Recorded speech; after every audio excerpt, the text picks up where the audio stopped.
নমস্কার বন্ধুরা, আপনারা সকলে কেমন আছেন? আশা করি সকলেই ভালো আছেন। আপনাদের সকলে পূর্ণিমাস কিচেন অ্যান্ড ব্লগ চ্যানেলে স্বাগতম। আজকে বানাবো আমি এঁচোড় চিংড়ি।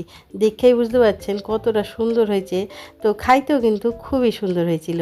তো চলেন আপনাদের সঙ্গে শেয়ার করি আমি কি কইরা এই এঁচোড় চিংড়িটা বানাইছিলাম। যদি ভিডিওটা ভালো লাগে তাহলে কিন্তু লাইক কমেন্ট অবশ্যই করবেন। প্রথমে কড়াইতে একটু জল গরম করে নিচ্ছি, তার মধ্যে একটু সামান্য লবণ দিয়ে দিলাম।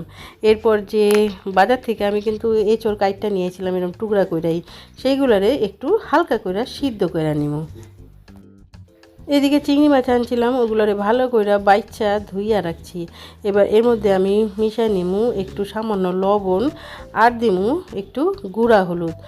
এবার ভালো করে মাখাইয়া 2-4 মিনিটের জন্য রাখা দিমু।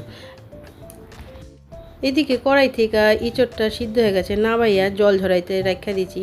আর কড়াই গরম হয়ে গেছে, এবার এর মধ্যে আমি দিয়ে দিলাম একটু সামান্য সাদা তেল। তো এবার চিংড়ি মাছগুলোরে আমি এই তেলের মধ্যে ভাজা নিব। আর চিংড়ি মাছ ভাজতে কিন্তু বেশি সময় লাগে না, কি বেশি ভাজলে কিন্তু চিংড়ি মাছ আবার শক্ত হয়ে যাবে। এই জন্য একটু কড়াইয়ের তেলের মধ্যে এদিক ওদিক কইরা ভাজা নিলে কিন্তু হয়ে যাব।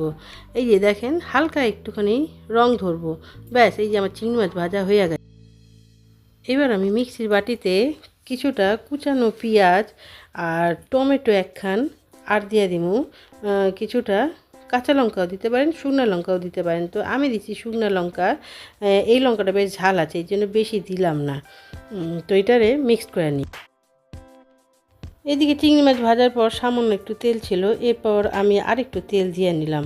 এবার তেলটা গরম হলে পরে ডুমো ডুমো কইরা কাইটে রাখা আলুটারে একটু হালকা করে ভাজা নিব।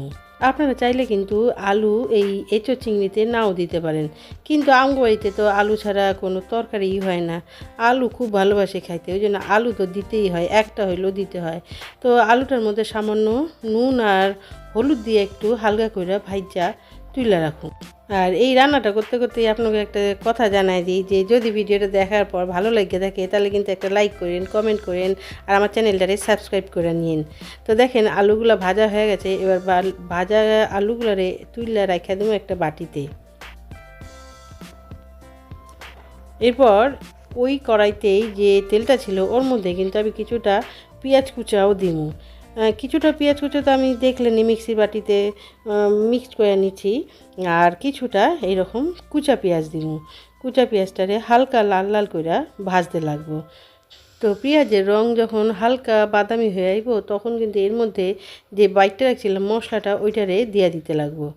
এরপর ভাজা পেঁয়াজটার সঙ্গে মশলা বাটাটা ভালো করে কষাইতে লাগবো যতক্ষণ না এর তেল বেড়ায় আসে।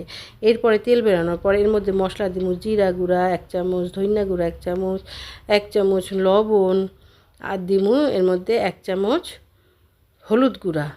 আর যদি আপনারা চান লঙ্কা গুঁড়া দিতেও পারেন, আর যদি না চান বেশি ঝাল হয়ে যাবে মনে হয় তাহলে নাও দিতে পারেন। এইটা আপনাকে পছন্দ অনুযায়ী বা যে যতটা ঝাল খাইতে পছন্দ করেন সেই অনুযায়ী। তো কাশ্মীরি লঙ্কাও দিতে পারেন, তার তরকারিটার রঙটা অন্যরকম হইব। তো দেখেন মশলাটা কিন্তু একদম কইসা গেছে।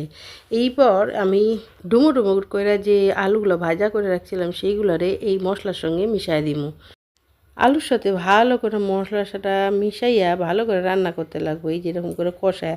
অনেকটা কিন্তু এখন আলুর দমের মতনই হয়ে গেছে, কিন্তু এটা আলুর দম না, এটা হলো ইঁচড়ের তরকারি চিংড়ি মাছ দেওয়া। তো এবার ইঁচড়টা যেটা সিদ্ধ করে রাখছিলাম সেটারে এই মশলার মধ্যে দিয়ে দিলাম। ভালো করে এটার সঙ্গে কষতে লাগবো। কষতে কষতে যখন দেখবেন যে ইঁচড়ের সঙ্গে আলুর সঙ্গে মশলাটা মিশে গেছে তখন এর মধ্যে দিয়ে দিব একটু জল। জলটা আপনার আন্দাজ মতো দিবেন, কতটা ঝোল রাখবেন। এমনিতেই তো এঁচোড়টা সিদ্ধ করা আছে আর আলুটা কিন্তু এতক্ষণ কষানোতে অনেকটা সিদ্ধ হয়ে গেছে। তো আমি আর একটুখানি জল দিলাম, কেন একটু ঝোল রাখতে লাগবো। কেননা আর যে দুইটা তরকারি করছি ওই দুইটা শুকনাই, তাহলে একটু ঝোল থাকলে খাইতে সুবিধা হইব ভাত দিয়া। এবার কড়াইটার একটা ঢাকনা দিয়ে ঢাকা রাখুন 2 থেকে 3 মিনিটের জন্য। তো দেখেন 2 থেকে 3 মিনিটের পরে আমি আইবার ফিরে আইছি এবং পুরো তরকারি কিন্তু হয়ে গেছে। এবার ভাজা চিংড়ি মাছগুলো আমি এর মধ্যে মিশিয়ে দিলাম। এটা দিয়েও 1 থেকে 2 মিনিট রাখতে লাগবো। তারপরে 1 চামচ গরম মশলা, সেটা আপনাকে চামচ অনুযায়ী দিবেন। আমার ছোটো চামচের 1 চামচ গরম মশলা দিচ্ছি আর দিচ্ছি সামান্য একটু চিনি। চিনি আপনারা না চাইলে নাও দিতে পারেন কিন্তু। আর আপনি চাইলে 1 চামচ ঘিও কিন্তু এখানে দিয়ে দিতে পারেন। আমি আজকে দিলাম না।